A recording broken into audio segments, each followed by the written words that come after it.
In this video, I'll be sharing with you how I plan my finance before quitting a job without another one lined up. Before I talk about how I plan my finance for what to quit so that I can quit without a job, do note that I'm not a financial planner. I am not educated in finance or and so on. Okay, so I have my own way of doing it. It might not be the best way for it, so don't take my word for it. So note my disclaimer, alright? So we are all different. Okay, but that aside, if you like my video, do subscribe to my channel. So, when I was planning my finance before quitting my job, the first thing I looked at was expenses, right? So because I need to know how much I need to spend or how much I need to leave, right? So I looked at basically my monthly expenses, my yearly expenses, as well as the mortgages that I was paying. Okay, so I combined all these expenses so that I have an idea of how much I need to spend in a year. Okay, I also took into account are there expenses which I currently have which are really unwanted and which I could really eliminate them, and I do cancel them off so that I have a good picture. So firstly, I get to spend less, and also I get a good picture of what I should be spending in a year.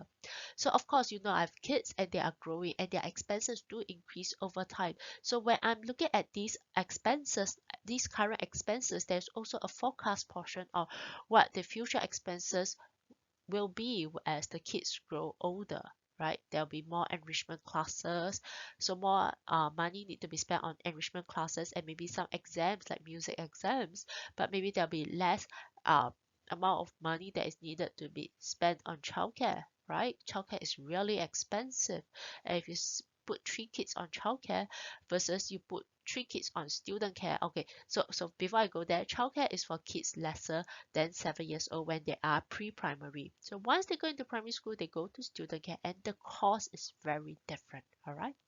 Okay. So anyway, so what I was looking at is current expense and also projecting future expenses. Okay. And at the same time, I also eliminated some unwanted expenses so as to bring it down. So why is this very important is because once I know what are my expenses, then I can plan what I need. So once I know my expenses, next item I looked at was my cash inflows.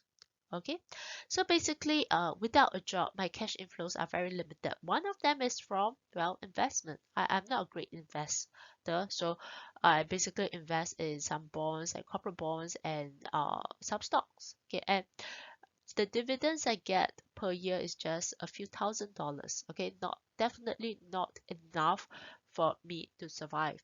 All right, so with that, right, I took up some side hustles. So when I was a student, I was actively giving private tuition.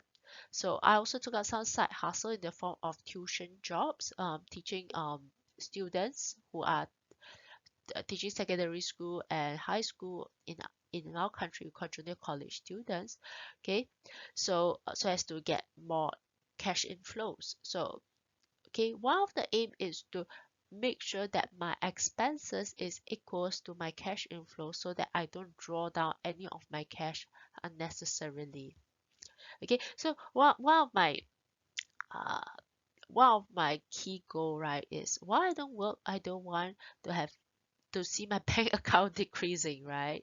So that was one of the reason why I also look at my cash inflows and make sure that my hustles and to top them out with hustles when the current inflows from my investment is insufficient.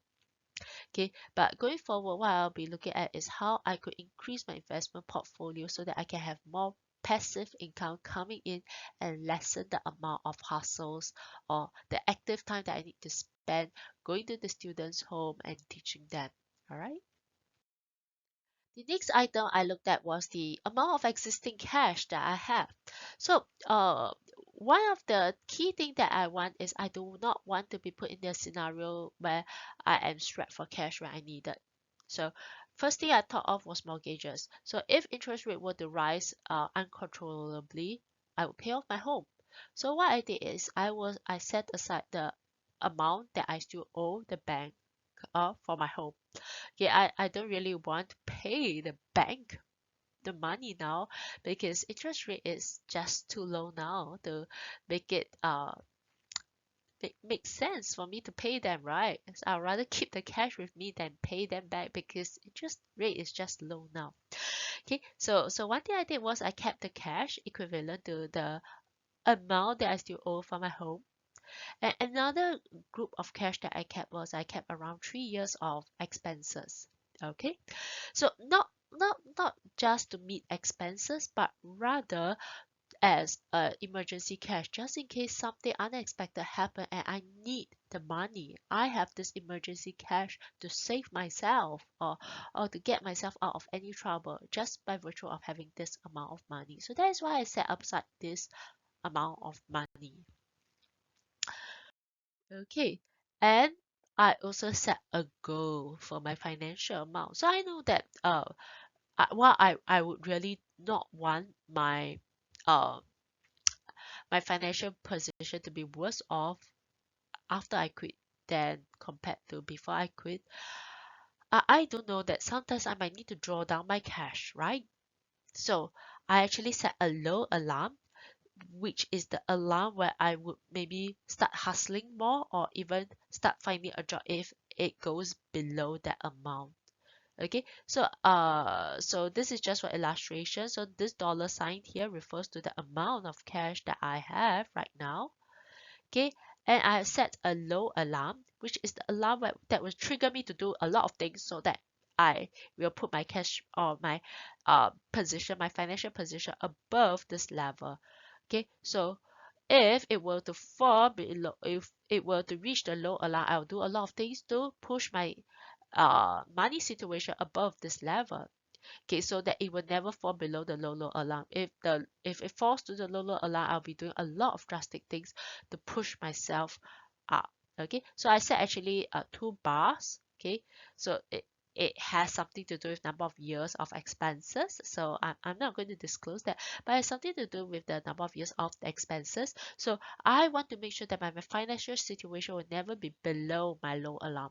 Okay, and I will do a lot of drastic things if it falls below the low alarm so as to push it all the way up to above the low alarm.